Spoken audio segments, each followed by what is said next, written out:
அமைதி வழியாக நடக்குது, அறவழியில் நடக்குது என்று மாணவர்களை பாராட்டிய ஓபிஎஸ் நேரடியாக இங்கு வந்து பிரச்சனைக்கு ஒரு முடிவு சொல்லி இருக்க வேண்டுமா வேண்டாமா?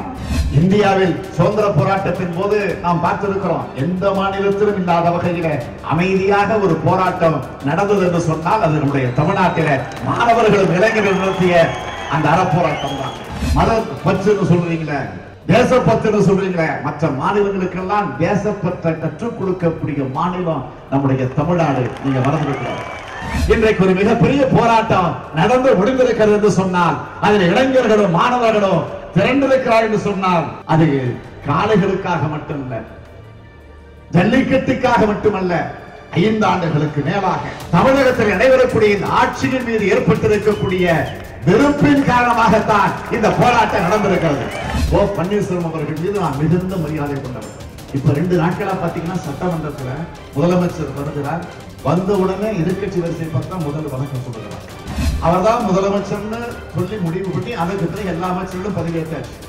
ஆனா பதவியேற்றுக்கு அடுத்த நாள் எங்களுக்கு முதலமைச்சர் இவர் அல்ல, அவங்க தான். ஆட்சியாளர்கள் உடனடியாக அந்த சிலையை, அந்த நினைவு சின்னத்தை அதே மெரினாவில வைக்க வேண்டும். நீங்கள் வைக்க தவறினால் விரைவில் தமிழகத்தில் திராவிட முன்னேற்ற கழகத்துடைய ஆட்சி உருவாகிற நேரத்தில்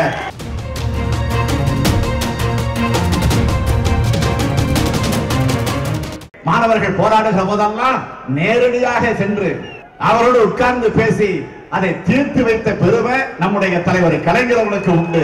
ஆனா ஏன் இப்ப இருக்கக்கூடிய ஆட்சியில முடியல? என்ன காரணம்? இது தமிழ்நாட்டில் இருக்கக்கூடிய மெரினா, கோவை, சென்னை, திருச்சி, சேலம் இப்படிப்பட்ட இடங்களில் மட்டுமா?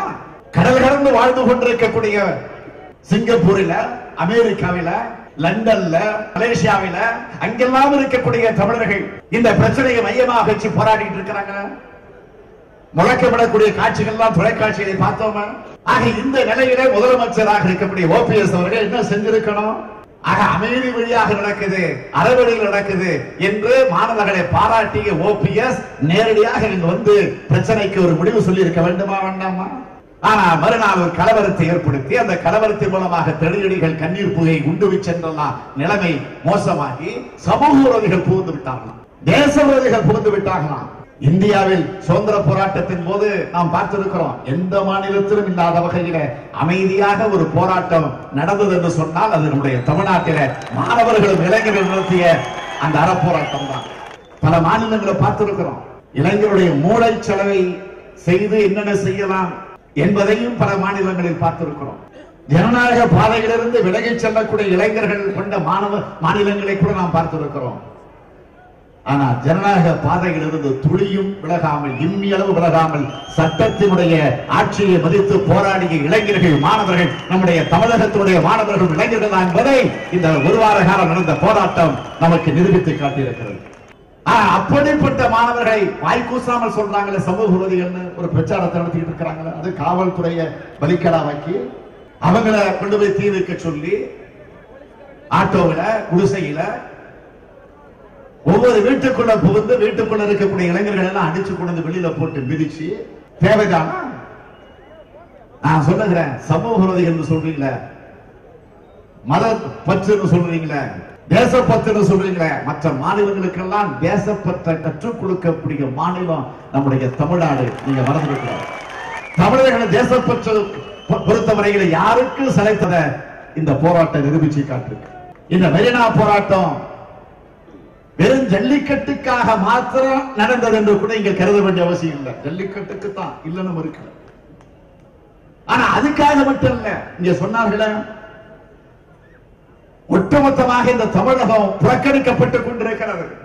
கோவைக்கும் திருப்பூருக்கும் குடிநீர் தரக்கூடிய சிறுவாணி அதன் குறுக்கே அணை கட்ட முயற்சிட்டு இருக்கிறாங்களே, இதுவரை தடுக்கிற முயற்சியில் இந்த ஆட்சி ஈடுபட்டு இருக்கா? பவானி ஆற்றின் குறுக்கே தடுப்பணை கட்டி கோவை, ஈரோடு, திருப்பூர் மாவட்டங்கள்ல குடிநீர் ஆதாரத்தை சிதைத்துக் கொண்டிருக்கக்கூடிய நிலை ஏற்பட்டிருக்க, விவசாயிகளுடைய வாழ்வாதாரத்தை பாதிக்கக்கூடிய வகையில ஒரு கொடுமை நடந்துகிட்டு இருக்க, 200க்கு மேற்பட்ட விவசாயிகள் தற்கொலை செய்து கொண்டு மாண்டிருக்கிறார்களே, ஈரோட்டில மஞ்சள் விவசாயிகள் பெரும் பாதிப்புக்கு ஆளாக இருக்கிறார்களே, காவேரி மேலாண்மை அமைத்துக் கொள்ள வேண்டும் என்று உச்சநீதிமன்றம் தீர்ப்பளித்தாலும் அது முடியாது என்று தடுத்திருக்கிறாங்க. மருத்துவ படிப்புக்கு நீட் தேர்வு கட்டாயம் என்று சொல்லி கிராமப்புற மாணவர்களுடைய எதிர்காலத்தை இப்போது கேள்விக்குறியாக்கி இருக்கக்கூடிய ஒரு ஆட்சி மத்தியில் இருக்கக்கூடிய ஆட்சியாக இருந்தாலும் அதற்கு துணை இருக்கக்கூடிய ஆட்சியாக தமிழகத்தில் இருக்கக்கூடிய அதிமுக ஆட்சியும் இருக்கிறது என்று இன்னைக்கு வேதனையிலே சிக்கி தவித்துக் கொண்டிருக்கிறோம். ஆக மெரினாவில் தொடங்கி குமரிமுனை வரையில இன்றைக்கு ஒரு மிகப்பெரிய போராட்டம் நடந்து முடிந்திருக்கிறது என்று சொன்னால், அதில் இளைஞர்களும் மாணவர்களும் திரண்டிருக்கிறார் என்று சொன்னால், அது காளைகளுக்காக மட்டுமல்ல, ஜல்லிக்கட்டுக்காக மட்டுமல்ல, 5 ஆண்டுகளுக்கு மேலாக தமிழகத்தில் நடைபெறக்கூடிய இந்த ஆட்சியின் மீது ஏற்பட்டிருக்கக்கூடிய வெறுப்பின் காரணமாகத்தான் இந்த போராட்டம் நடந்திருக்கிறது. ஏற்கனவே 5 வருஷம் தமிழ்நாடு சீரழிஞ்சு போயிடுச்சு. இப்ப என்ன, ஓபிஎஸ் அவர்கள் முதலமைச்சர், ஓ பன்னீர்செல்வம் அவர்கள் மீது நான் மிகுந்த மரியாதை கொண்டவர். இப்ப 2 நாட்களா பாத்தீங்கன்னா சட்டமன்றத்தில் முதலமைச்சர் வருகிறார். வந்த உடனே எதிர்கட்சி வரிசை பார்த்தா முதல் வணக்கம் சொல்லுகிறார். நாங்களும் எழுந்து பதில் சொல்லுவோம். அது பண்பாடு. அரசியல் எவ்வளவு இருக்கலாம், அரசியல் மாற்றங்கள் எவ்வளவோ, கருத்து மாறுபாடுகள் வேறுபாடுகள் இருக்கலாம், அது வேறு, மதிக்கிறேன், அது வேறு. ஆனால் அவர் பதவியேற்றதற்கு பிறகு என்ன நிலை, அவர் பதவியேற்ற நாளிலிருந்து வரக்கூடிய நிலை என்னன்னு கேட்டீங்கன்னா, சசிகலா பதவி ஏற்பதா வேண்டாமா நான் சொல்லல, அவருக்கு கீழே பணியாற்றக்கூடிய அமைச்சர்கள். அம்மையார் ஜெயலலிதா அவர்கள் மறைந்ததற்கு அந்த மறைந்த செய்தியை கூட வெளியில சொல்வதற்கு முன்பே அதிமுக சட்டமன்ற உறுப்பினர் கூட்டத்தை அதிமுக கட்சி அலுவலகத்தில் கூட்டி டிக்ளேர் கூட பண்ணல. ஆனா அங்க கூட்டிட்டாங்க. ஆனா டிக்ளேர் பண்ண அடுத்த நிமிஷம் அங்கிருந்து வேன்ல ஏத்திக்கிட்டு அத்தனை பேரையும், ஏன்னா எம்எல்ஏ யாராவது வெளியில எங்க போயிடக்கூடாது. நான் வேடிக்கைக்கு சொல்ல, வேதனையோட சொல்றேன். அங்கிருந்து பஸ்ஸில் அப்படியே அழைச்சிக்கிட்டு போய் ராஜ்பவன்ல கொண்டு போய் இறக்கி அவருடைய உடல் இறந்து டிக்ளேர் பண்ணப்பட்டு அதுக்கு பிறகு அந்த உடல் அங்கிருந்து வெளியில கூட வரல மருத்துவமனையில் இருந்து. ஆனா அதற்கு முன்பே ராஜ்பவனுக்கு போயாச்சு. அங்க போய் கடிதம் கொடுத்தாச்சு. கவர்னர் அவர்கள் பதவியேற்பு நடக்குது. முதலமைச்சர் பதவியேற்க எல்லா அமைச்சர்களும் பதவியேற்றாச்சு. பதவி பிரமாணம் உறுதிமொழி எடுத்துக்கிட்டு இருக்கிறாங்க. அவர்தான் முதலமைச்சர்னு சொல்லி முடிவு பண்ணி அதற்கு பிறகு எல்லா அமைச்சர்களும் பதவியேற்றாச்சு. ஆனா பதவியேற்றுக்கு அடுத்த நாள் எங்களுக்கு முதலமைச்சர் இவர் அல்ல, அவங்கதான். என்ன கூட. ஆகவே ஓபிஎஸ் என்ன செய்வார் பாவம், சசிகலாவையும் முறைக்க முடியல, மாநில அரசுடைய உரிமைக்காக மத்திய அரசிடம் போராட முடியல. ஆக இந்த சூழ்நிலையில ஒரு முதலமைச்சர் இருக்கிறார். அதைத்தான் இன்னைக்கு வேதனையோடு பார்க்கிறோம். கழகத்தினுடைய பொதுக்குழு கலைஞர் தலைமையில 24/7/2011 கூடுச்சு. கோவையில பொதுக்குழு கூடுச்சு. அந்த பொதுக்குழுல பல தீர்மானங்கள் நிறைவேற்றப்பட்டன. அதில் ஒரு முக்கியமான தீர்மானம் என்னவென்று கேட்டால் 17வது தீர்மானம், தமிழ் மத்திய ஆட்சி மொழியாக வேண்டும். நம்முடைய தமிழ் மொழி மத்திய ஆட்சி மொழியாக வேண்டும். 17வது தீர்மானம் கோவையில் நடைபெற்ற பொதுக்குழுவில் நடைபெற்ற தீர்மானம். நம்மை ஆளாக்கிய நம்முடைய ஒப்பற்ற தலைவர் பேரறிஞர் பெருந்தகறிஞர் அண்ணா அவர்கள் அவருடைய கனவு அடிக்கடி சொல்லி இருக்கிறார், தமிழ் மத்திய ஆட்சி மொழியில் ஒன்றாக வரக்கூடிய வரையில் என்னுடைய மன நிறைவு அடையாது என்று பலமுறை அறிஞர் அண்ணா அவர்கள் சொல்லி இருக்கிறார்கள். அதைத்தான் தலைவர் கலைஞர் அவர்கள் உள்ளத்திலே பதிய வைத்துக் கொண்டு தொடர்ந்து குரல் கொடுத்துக் கொண்டிருக்கிறார். மாணவர்களுடைய இளைஞர்களுடைய எழுச்சியை பார்த்ததற்கு பிறகு நமக்கெல்லாம் இப்ப ஏற்பட்டிருக்கக்கூடிய உணர்வு, இந்த இளைஞர்கள் மாணவர்களுடைய போராட்டத்தை பார்க்கிற போது கலைஞர் காலத்திலேயே நம்முடைய தமிழ் மொழி மத்தியிலே ஆட்சி மொழியாக வரப்போகிறது, அதுல எந்த மாற்றமும் இல்லை. அந்த நம்பிக்கை இப்போ வந்திருக்கிறது.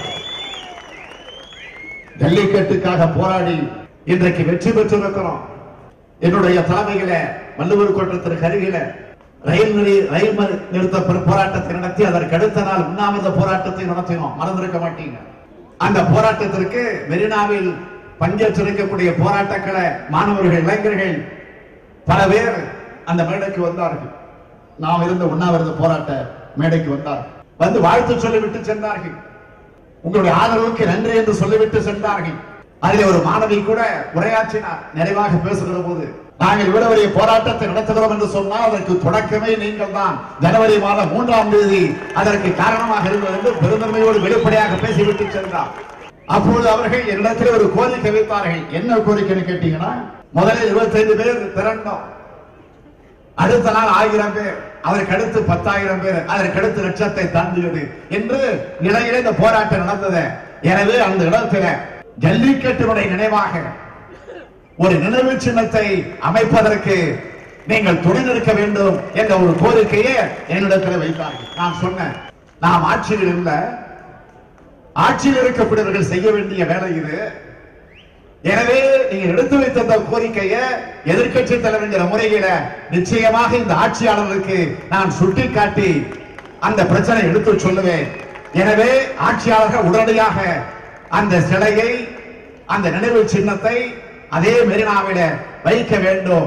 நீங்கள் வைக்க தவறினால் விரைவில் தமிழகத்தில் திராவிட முன்னேற்ற கழகத்துடைய ஆட்சி உருவாகிற நேரத்தில் அந்த நினைவு சின்னம் அமைக்கப்படும் என்ற அந்த உறுதியை இந்த மேடையில் நின்று தெரிவித்து நம்முடைய இனத்திற்காக, மொழிக்காக தங்கள் உயிரை அர்ப்பணித்திருக்கக்கூடிய தியாக செம்மல்களுக்கு என்னுடைய வீர வணக்கத்தை செலுத்தி விடைபெறுகிறேன். நன்றி, வணக்கம்.